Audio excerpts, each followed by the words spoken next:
Olá, caros estudantes! Bem-vindos a mais uma disciplina do seu curso. Nessa videoaula, vamos apresentar conteúdos que possam ser úteis para a discussão da disciplina e para o desenvolvimento do conteúdo já estudado. Essa disciplina aborda a questão da cultura e da religiosidade afro-brasileira, fundamentais para a construção da identidade brasileira.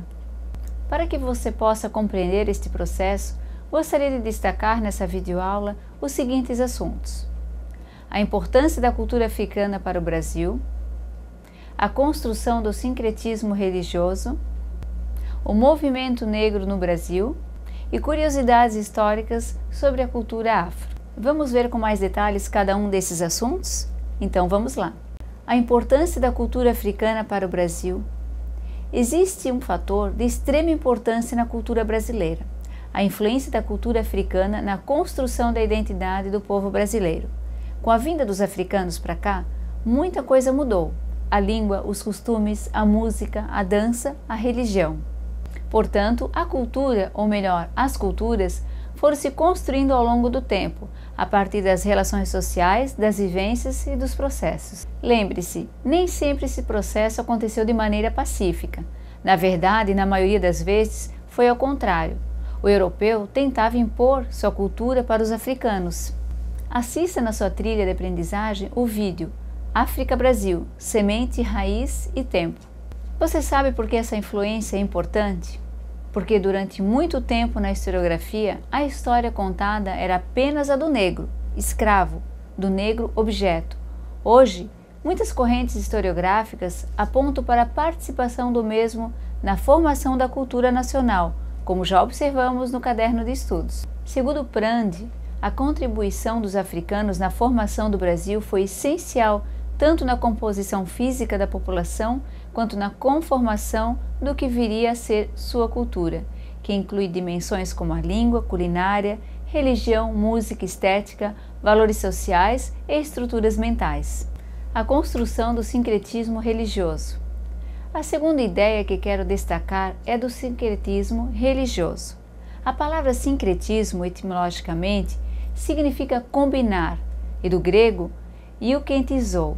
Na história, remete-se à união dos crentenses, unindo forças para lutar contra o inimigo comum. O termo sincretismo indica uma combinação de ritos procedentes de diversas tradições que não são homogêneas e atinge, ao longo do tempo, um conjunto de ritos comuns. Por causa das perseguições, as religiões africanas, uma vez que o Brasil tinha uma matriz católica, os escravos passaram a mesclar a sua religiosidade com a religiosidade católica.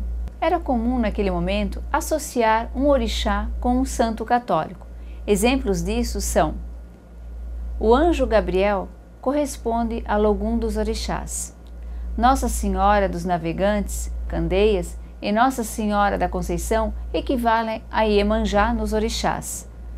São Jorge seria o orixá Ogum no sincretismo religioso. São Jerônimo e Xangô seriam a mesma divindade segundo o sincretismo religioso. Para se ter uma ideia, estudos apontam que grande parte da população brasileira que confessa a fé católica mais praticam o cristianismo popular, o animismo nativo e o fetichismo que foi trazido pelo negro escravo do que propriamente o catolicismo trazido pelo colonizador. O movimento negro no Brasil. O movimento negro se inicia no Brasil a partir da organização de clubes, associações e jornais. Esses movimentos tinham a intenção de direcionar a população negra quanto a reivindicações para que o negro fosse integrado, de fato, à sociedade, compartilhando dos mesmos direitos enquanto cidadãos. Foi na imprensa que o grupo encontrou uma maneira de lutar por uma sociedade antirracista. Foi a partir da imprensa negra que ocorreram mudanças no país. Processos antirracistas começaram a aparecer nas páginas dos jornais. Exemplo era o jornal Quilombo, que circulou no Rio de Janeiro de 1948 a 1950. Através da imprensa, a cultura africana também ganhava espaço, além da luta antirracista. Surgem no país também diversos movimentos que dão força ao movimento negro no país. Um exemplo é a Frente Negra Brasileira, iniciada em São Paulo. Essa frente tinha como objetivo a interação do negro na sociedade, para que tivesse os mesmos direitos que os brancos. Outro grupo foram da elites negras, compostos por pessoas de um nível educacional mais elevado. Esse grupo ajudava e orientava sobre questões relacionadas ao racismo e como lutar contra ele. Com o passar dos anos, os movimentos foram se conceituando e tornando mais fortes. Surge então a União dos Homens de Cor, UHC, e o Teatro Experimental Negro, TEN. Os jovens brasileiros, nas décadas de 60 e 70, ligam-se aos movimentos sociais negros, reforçando sua identidade através da música, soul music, da moda, black power e o movimento pelos direitos civis, em que Martin Luther King lutava pela igualdade entre os negros e brancos. Os movimentos negros na atualidade lutam pelo fim do racismo para superar as desigualdades raciais, que vai ser consolidada com a aprovação do Estatuto da Igualdade Racial e com a própria Constituição de 1988. Trago agora curiosidades históricas sobre a cultura afro. Você conhece a história sobre o Cais do Valongo? Essa história conta muito da vinda dos escravos negros para o Brasil. Portanto, vamos aprendê-la. O Cais do Valongo foi a porta de entrada no Brasil para cerca de 500 mil de africanos entre 1811 e 1831. Hoje é o carro-chefe de um roteiro turístico e cultural que pretende recuperar um pedaço importante da história da presença negra no país. Redescoberta há pouco mais de um ano durante a obra de revitalização da região portuária do Rio de Janeiro, após ficar 168 anos soterrado, o Ancoradouro traz com ele memórias da escravidão no país e faz parte do circuito histórico e arqueológico da herança africana. Inaugurado em novembro de 2011 pela Prefeitura do Rio, o roteiro inclui, além do cais, o Largo do Depósito, o Jardim Suspenso do Valongo, a Pedra do Sal, o Cemitério dos Pretos Novos e o Centro Cultural José Bonifácio. O Cais do Valongo é um lugar simbólico porque ali está o passado da população afrodescendente do país, explica Tânia Andrade Lima, arqueóloga do Museu Nacional que supervisiona as obras do porto.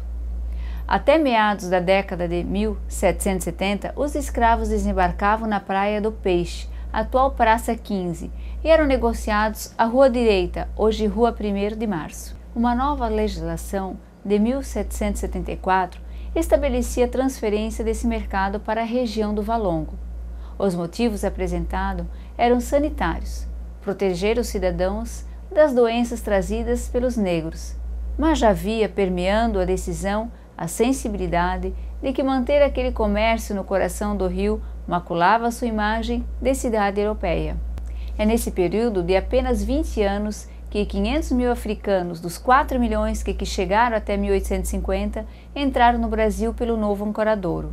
No fim dos anos 20 do século XIX, o tráfico de escravos para o Brasil vivia seu apogeu, e o Valongo era a principal porta de entrada principalmente para os negros vindos da Angola, da África Oriental, da Centro-Ocidental, nos entrepostos do Maranhão e da Bahia. Ainda chegavam navios vindos respectivamente da Guiné e da África Ocidental. Em 1831, o Valongo foi fechado, quando o tráfico transatlântico foi proibido por pressão da Inglaterra. A norma foi solenemente ignorada e recebeu a alcunha irônica de Lei para Inglês Ver. Você pode acompanhar melhor esta reportagem no link que aparece em sua tela. Vamos revisar o que foi apresentado nessa videoaula. Pois bem, nessa videoaula você viu que existe um fator de extrema importância na cultura brasileira, a influência da cultura africana na construção da identidade do povo brasileiro, que nem sempre esse processo aconteceu de maneira pacífica. O termo sincretismo indica uma combinação de ritos procedentes de diversas tradições que não são homogêneas e atinge ao longo do tempo um conjunto de ritos comuns. Você viu, o movimento negro se inicia no Brasil a partir da organização de clubes, associações e jornais. Também que foi a partir da imprensa negra que ocorreram mudanças no país. Processos antirracistas começaram a aparecer nas páginas dos jornais. Que os movimentos negros na atualidade lutam pelo fim do racismo para superar as desigualdades raciais. Por fim, aprendeu sobre a história do Cais do Valongo. Bem, agora esperamos que você continue seus estudos sobre a cultura e a religiosidade afro. Desejo que tenham um ótimo aproveitamento dos conteúdos dessa disciplina. Muito obrigada pela atenção e bons estudos!